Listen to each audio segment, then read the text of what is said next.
Siempre hemos hablado que el IVA es súper injusto porque una persona súper rica puede estar pagando una misma tarifa que una persona súper pobre. Entonces es exigirle al Estado grave a los ricos. Y eso pues es un dicho, digamos, en muchas de las democracias hoy desarrolladas, que es tax the rich, ¿cierto? Es como súper común y es como ya estamos identificando hacia dónde canalizar nuestra frustración. Yo no soy experta en manejo de emociones, pero sí es importante que intentemos cambiar la perspectiva sobre los impuestos.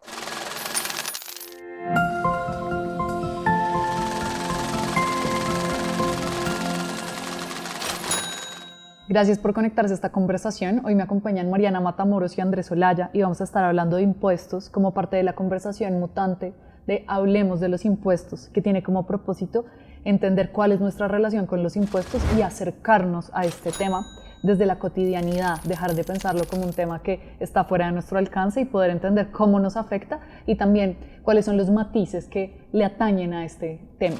Y hoy quiero empezar preguntándoles cuándo y cómo se dieron cuenta de que los impuestos eran un tema que hablaba de algo mucho más grande, de lo que dejan ver como las preocupaciones más inmediatas que nos atañen en el día a día. Yo estudié contaduría pública y realmente me di cuenta de qué eran los impuestos y para qué servían cuando vi una materia que se llamaba regulación tributaria.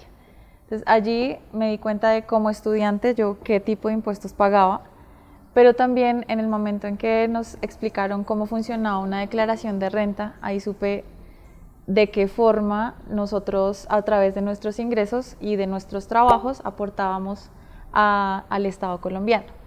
Sin embargo, la perspectiva de los impuestos era desde este lado de como ciudadana de no, las instituciones nos están robando nuestros impuestos, no están utilizando los recursos de forma efectiva como debería ser, yo no veo la plata, ¿dónde está?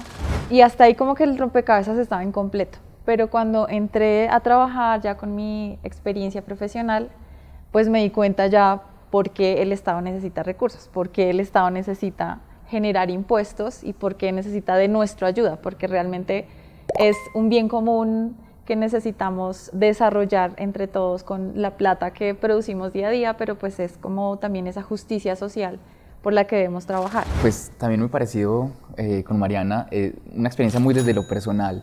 Y fue el primer empleo formal y fue pagar seguridad social por primera vez, ¿cierto? El asunto de cotizar, y fue unos años después hacer la declaración de renta por primera vez. Entonces pues yo con eso trato de ser muy juicioso, hago mi propia declaración de renta, entonces me tocó entender de qué iba cada uno de esos, digamos, de esos rubros que tenía que pagar, que no tenía que pagar, cómo podía intentar hacer deducciones, ¿cierto? Que ahorita vamos a hablar de eso y las exenciones. Pero siempre muy en el marco como de lo que yo tenía que responder jurídicamente ante el Estado colombiano. Ya después logré hacer como el clic entre, oiga, es que esto tiene que ver con la vida real, ¿cierto? O sea, de algún modo los colombianos demandamos entonces calles sin huecos, seguridad, policía, acceso a derechos sociales, que existe que me atiendan rápido, es decir, que haya una oferta suficiente de médicos para acceder a salud, que existan cupos en la universidad pública para poder estudiar. Y todo eso tiene que ver con impuestos. Y esto con lo que tú cierras y que tiene que ver con lo que tú también decías, Mariana, sobre esta idea del pacto social. Es una idea que nos hemos encontrado tratando de investigar sobre los impuestos, pero pues nos damos cuenta de que a pesar de que es una idea hermosa, como muy utópica, también es una idea que puede resultar opaca, ¿no? Como en qué medida este pacto social de pronto atañe más a unas personas que a otras. Y acá quiero preguntarles sobre pues las diferencias de clase a la hora de hablar de lo que significan los impuestos. Es lo mismo pensar en impuestos cuando estamos hablando de una persona que va a su trabajo en un carro de ultra lujo escoltado y hablar de impuestos con una persona que va a su trabajo en un bus, en un mototaxi, a pie. Yo creo que lo primero es uno, como para hacer ese clic con lo personal y no verlo muy abstracto en lo teórico, es preguntarse de dónde vienen mis ingresos, ¿cierto? Entonces, mis ingresos vienen de rentas de capital. Para decirlo de una manera más sencilla, yo tengo 3 apartamentos, 5 apartamentos que me heredaron mis papás porque eran muy ricos y yo pues realmente de ahí me sale la plata y pues en el fondo creo que el trabajo está, pero como yo lo necesito, además que mucha gente perezosa pues que no trabaja porque no quiere. O mis ingresos provienen de un salario, unos honorarios, ¿cierto? Como la mayoría de contratistas también que pues no tienen una relación laboral formal, pero que eso pues sabemos que enmascara muchas veces ese tipo de contratación. Y cuando uno responde, listo, ¿de dónde vienen mis ingresos? Pues probablemente puede identificar la clase social. porque es muy probable que si sus ingresos vienen de rentas de capital, usted haga parte de una clase social alta, probablemente de los ricos, súper ricos o súper ricos, para utilizar estas categorías de Luis Orrigaray. Y si usted vive del salario o los honorarios, incluso de honorarios altos, por encima de los 10 millones de pesos, pues hace parte de la clase alta, ese 10% que recibe más de 10 millones de pesos, pero no, está muy lejos, y creo que ahorita podemos hablar de eso, del 1%, y en realidad está muy lejos del 0.1% de los colombianos. Entonces yo creo que también es poner como los ingresos en perspectiva de clase y hacerlos conscientes, porque yo creo que en Colombia, y con esto cierro, somos muy expertos estudiando la pobreza y los pobres. Entonces el CISBEN, la focalización, los subsidios, pero no sabemos casi nada de la riqueza y los ricos. Y creo que eso nos falta justamente estudiar en los temas de tributación y política fiscal. Pues además de lo que cuenta Andrés, yo también creo que es importante entonces traer a colación un concepto súper básico que se menciona siempre en tributaria, y es el tema de la progresividad. Por esta diferencia de clases es que incluso la progresividad es un principio tributario que está señalado en la Constitución, que dice que todos los impuestos deben ser progresivos, es decir, que cada persona, como esos ultra ricos, deben, y pues los más pobres, deben contribuir al Estado de acuerdo con su capacidad económica. Creo que eso es un concepto básico con el que deberíamos evaluar cada uno de los impuestos que estamos pagando hoy en día. Tal vez hablemos más adelante de eso, pero siempre hemos hablado que el IVA es súper injusto, porque una persona súper rica puede estar pagando una misma tarifa que una persona súper pobre. O las exenciones, de las que también ahorita mencionaba Andrés.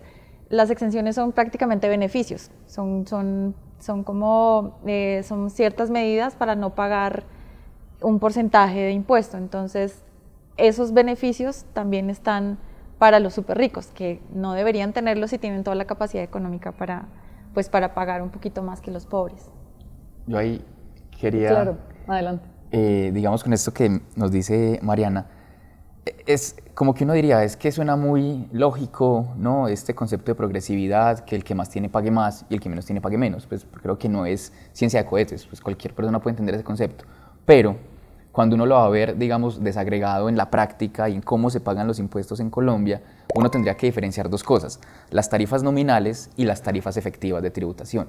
Y que efectivamente ahorita, como le decía Mariana, hay digamos, una diferencia gigante cuando uno las compara. Entonces, nominalmente, el estatuto tributario y todas las normas tributarias en Colombia, pues, parecen progresivas, parecen. Pero cuando uno, digamos, logra ver las tarifas efectivas de tributación, es decir, cuando por deciles de ingreso yo le resto las exenciones y las deducciones, ahí sí la diferencia es gigante y la progresividad desaparece completamente. Es más, yo creo que incluso, pues, Mariana es mucho más experta en esos temas, pero creo que podemos hablar de regresividad. O sea, que no solamente no es progresivo, sino que es como el anti-Robin Hood. Es decir, le quitamos a los pobres para concentrar en los ricos, porque en este momento las tarifas efectivas de tributación son escandalosas, diría yo, para cualquier sistema tributario en cualquier país.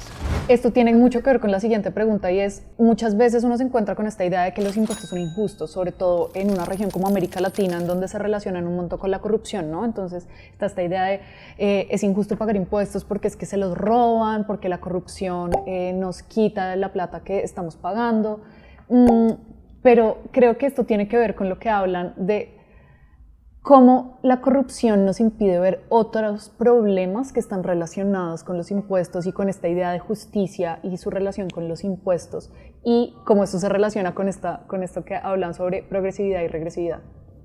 Pues con este concepto de regresividad es uno de los factores que no vemos. O sea, todos nos enfocamos en que la corrupción, las instituciones no sirven para lo que debería ser, se están robando nuestros impuestos, no están invirtiendo los recursos como debería ser, por ejemplo, en la infraestructura vial, que la calle debería estar mejor pavimentada o no debería tener huecos. Todo eso lo relacionamos con corrupción. Pero de pronto el trasfondo de eso es el poder que tenemos como ciudadanos para elegir los administradores de los recursos. El poder que tenemos los ciudadanos para hacer seguimiento, para hacer veeduría, no solo son acciones de cierta institución como la Contraloría, la Procuraduría, que es lo que siempre hablamos y vemos de lo que hablan en las noticias, sino que nosotros también como ciudadanos podemos hacer incidencia a través del representante al Congreso que elegimos o del senador. También es importante que utilicemos esos medios, que hagamos incidencia para ver de qué forma ellos están discutiendo las reformas o las políticas y nosotros pues de lo que sabemos o de lo que estudiamos podamos también pedirles que discutan o hagan algún tipo de audiencia o qué sé yo. Creo que ese es el poder que hemos ignorado como ciudadanos. Es importante ver que los impuestos sí se los roban, pero hay una parte que no se la roban y esa parte es la que vemos todos los días. Cuando salimos y vemos el parque donde sacamos el perro o vamos a correr, o lo que tú mencionabas de la infraestructura vial, todo eso lo vemos todos los días. Y si aún así con corrupción y sin un poder como de incidencia como ciudadanos lo vemos, ¿qué tal si nos pusiéramos las pilas? Yo creo que esto sería una maravilla. Total, yo diría pues lo que decía ahorita en términos de, digamos, de esa contradicción que como sociedad tenemos. Entonces queremos mejores bienes y servicios públicos y derechos sociales, pero no queremos pagar impuestos, ¿cierto? Esa es una contradicción que tenemos que afrontar y que saber tramitar, porque, digamos, termina siendo a veces hipócrita en todas las clases sociales, ¿cierto? Las clases medias demandando bienes y servicios públicos de calidad, universidades públicas de calidad, incluso pues en el caso de los ricos y los súper ricos. Es bien sabido, digamos, no es un secreto para nadie, que los súper ricos odian los estados fuertes, ¿cierto? Porque solamente un estado fuerte es capaz de cobrar impuestos, porque es difícil. Cobrar impuestos es difícil, digamos, hacer un Estado de derecho que es capaz de extraer recursos de sus ciudadanos es un Estado moderno y es difícil llegar a ese punto. Pero incluso para los ricos y súper ricos, solamente un Estado fuerte garantiza seguridad jurídica. ¿Y qué inversión no necesita seguridad jurídica? Entonces también es como reconocerlo desde todas las clases sociales que un Estado fuerte, un Estado capaz es absolutamente necesario.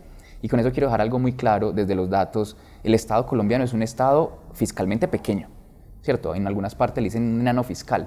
En este momento recauda el 18%, el 19% del PIB. Eso es muy poco, eso realmente es muy poco y alcanza para muy poco. Incluso cuando uno lo analiza en términos de cantidad de la burocracia, hay como un lugar común cuando uno no está metido en estos temas, es que en Colombia hay mucha burocracia. Eso no es cierto, en Colombia hay muy poquita burocracia. Del total del empleo en Colombia, solo entre el 4 y el 6% es empleo público, ¿cierto? Eso es un número escandaloso. En Argentina estamos hablando del 16%, en promedio la OCDE es del 24, 25%. Es decir, el Estado tiene funcionarios que hacen cumplir las normas y aquí creemos que el Estado es muy grande cuando en realidad es muy pequeño. Y lo otro, pues sin capacidades estatales nunca vamos a poder implementar las políticas públicas, sociales, fiscales, económicas en general que nos proponemos. Hablemos entonces ahora de lo que tú mencionabas sobre la recaudación, la capacidad de recaudación y cómo y a quiénes de dónde se recauda más. Dicen las organizaciones expertas que saben sobre estos temas que en América Latina, pues más que gravar en realidad como la renta o estos impuestos más directos, hay unos impuestos como más indirectos que terminan por agobiar muchísimo más a clases medias o a clases bajas. La pregunta es, ¿cuál ha sido la razón para que en la práctica las personas a las que les cuesta más pues alcanzar condiciones de vida dignas se vean más agobiadas por los impuestos? ¿Esto por qué pasa? Ahí también entro a otro concepto del que también ya mencionamos anteriormente, es el de la regresividad. Desafortunadamente, sí hay un recaudo del 18% del PIB, nos falta incluso, hay un espacio grande todavía para alcanzar como niveles de Latinoamérica que están por encima del 20% en términos de recaudo. Pero entonces dependemos mucho de los impuestos indirectos, impuestos que son regresivos porque la misma tarifa aplica para todo el mundo, sin tener en cuenta si ganas o menos. Y ese es uno de los grandes problemas que tendremos que cambiar de aquí a otra reforma tributaria que sea muchísimo más estructural. Ese tipo de problemas de regresividad hay que combatirlos como sea, porque lo que estamos haciendo es poniéndole mucha más carga al asalariado, a la persona que llega a su trabajo en bus y no a la persona que tiene el superlujo, los 3 apartamentos aquí como Andrés o la supercamioneta. Entonces ese es el problema de nuestra dependencia en los impuestos indirectos, que son demasiado, no tienen en cuenta nuestra capacidad económica. Y lo que sí deberíamos fortalecer entonces es los impuestos directos, como la declaración de renta, que si bien ha sido criticada porque incluso se ha hablado de que todas las personas puedan registrar sus ingresos, incluso la persona que gana 1 millón de pesos, se cree que se le va a cobrar un montón de impuestos, pero no es eso, es simplemente que contribuya a que el Estado pueda de cierta forma hacer un seguimiento de qué te estás ganando como ciudadano, qué puedes contribuir, y también es el hecho de llevar un registro de todos los contribuyentes en el país. O sea, creo que hasta con eso hay que colaborar para de alguna forma, paso a paso, de poquito a poquito, podamos quitarle esa carga que le tenemos a la clase media y a la clase baja. Yo lo quiero poner en números, o sea, todo eso que dice Mariana, me gustaría poner una cifra que yo creo que es escandalosa, y es la cantidad que recaudamos en impuestos a las personas naturales cuando tienen rentas de capital. En Colombia es del 1.2% del PIB. Y el promedio OCDE, o sea, para que miremos la distancia, es que ahí está, no hay que buscar en ninguna otra parte. El promedio OCDE es del 8.1%, ¿cierto? Entonces recaudamos de personas naturales con rentas de capital 8 veces menos en Colombia con el promedio OCDE. Ahí está la fuga de capitales. O sea, realmente eso es lo que, digamos, lo que tenemos que empezar a trabajar en temas de progresividad, y lo tenemos claro. Y otros dos temas en temas, digamos, de capacidad de cobrar impuestos que nos ha faltado en Colombia. Uno es la tierra, gravar la tierra, y dos es el efectivo. Me acuerdo que en la legislatura, en el periodo pasado del Congreso, se hablaba de eliminar del todo el 4 por mil, pero no se logró porque significa como el 5% de recaudo tributario en el país. O sea, es un impuesto que importa mucho en el recaudo, pero entonces también está de alguna forma incentivando a que las personas no se bancaricen. O sea, como que es un arma de doble filo, porque sí hace falta que se bancaricen, pero entonces el gobierno o el Estado como tal no está implementando medidas que incentiven a que la gente se bancarice, porque nomás ese impuesto ya pues tuvo ahorita una modificación que las personas que muevan 13 millones de pesos mensuales no se les va a cobrar el 4 por mil. Sin embargo, ¿cuántas personas que se consideran ricas o que tienen todos los recursos están moviendo dinero en efectivo? No sé, un ejemplo, las personas en San Andresito que no facturan, ellos mueven más de 13 millones de pesos y están evitando pagar ese tipo de impuestos porque se consideran regresivos, se consideran que afectan a todo el mundo, pero entonces, si bien entendemos que es un impuesto para aumentar el recaudo, también está afectando el registro de las personas, de que están moviendo mensualmente en sus cuentas bancarias. Esta siguiente pregunta me parece súper interesante y creo que la hemos tocado de muchas maneras en esta conversación, y creo que tiene que ver además con estos conceptos que pueden ser como difíciles para quienes no somos expertas en impuestos, como por ejemplo esto de antitécnico, de información exógena.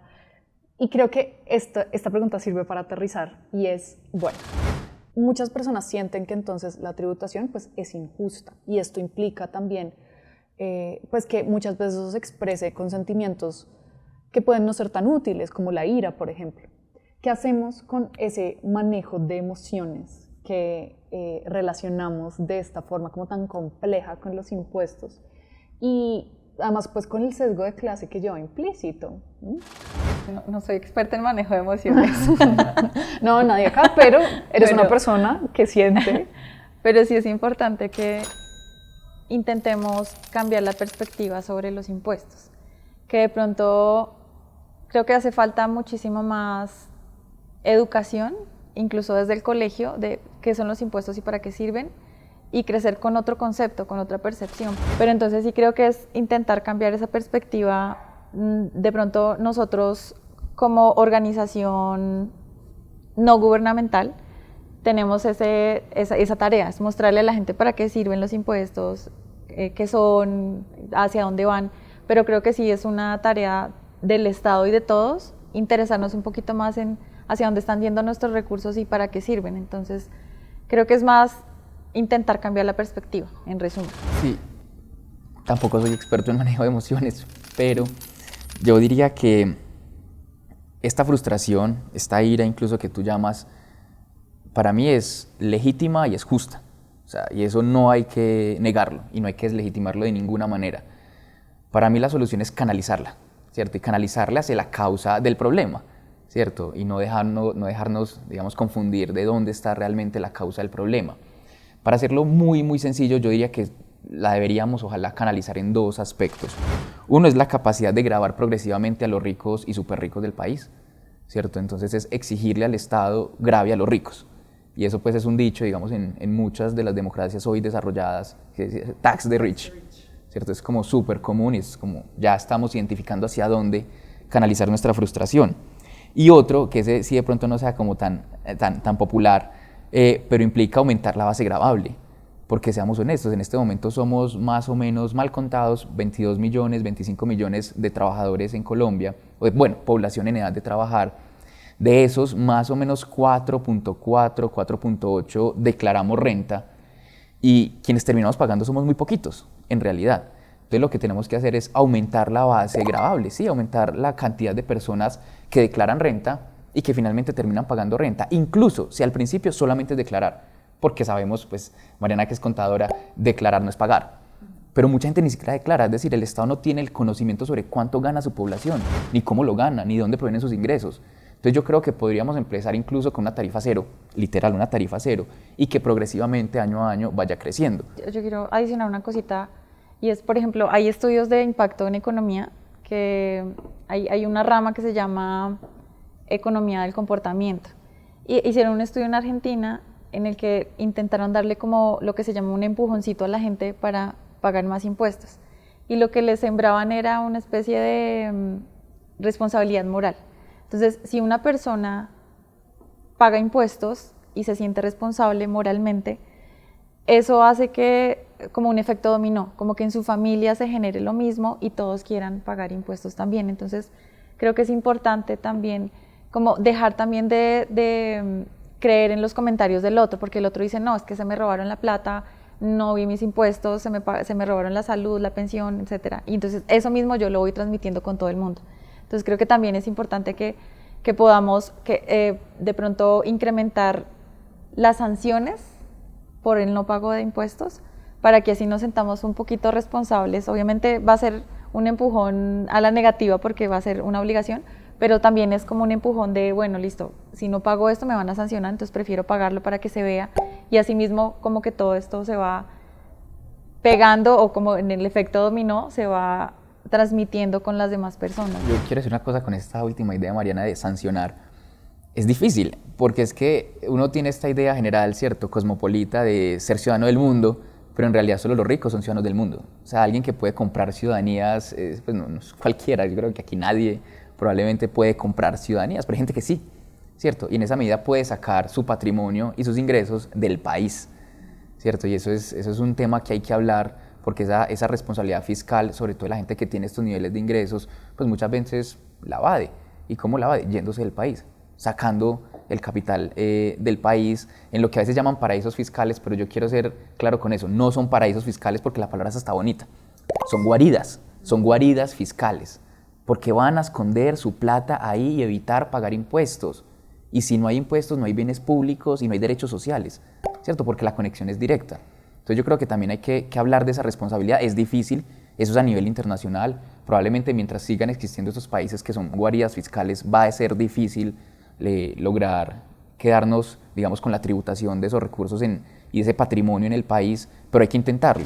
Justamente de eso hay que hablar y hablemoslo. No vamos a resolver acá el tema de los paraísos o de las guaridas fiscales, pero yo les propongo como otra mirada, y es, claro, cuando uno plantea esta discusión sobre no, es que entonces hay evasión, también dicen las personas como no, pero es que no solamente los ricos evaden, ¿no? Quienes le hacen el quite a la factura, o aquí conocen la trampita, que son los que conocen los contadores, como hablábamos ahorita antes de empezar, también evaden impuestos. Entonces esto no es una cosa solo de los ultra ricos. Es lo mismo hacerse el loco o hacerle el quite a las facturas que sacar el patrimonio a un paraíso o guarida fiscal, para quien sí, para quien no, y cómo estas comparaciones pueden ser peligrosas a la hora de hablar de impuestos y de desigualdad. Pues para mí, evadir está claro en una persona que se hace la loca con la factura y con el que saca su plata para una guarida fiscal. O sea, obviamente son evasiones en diferentes proporciones, claramente la guarida fiscal, pero están cometiendo el mismo delito, están evadiendo, están dejando de contribuir. Entonces creo que eso es comparable en el sentido de que están cometiendo la misma acción.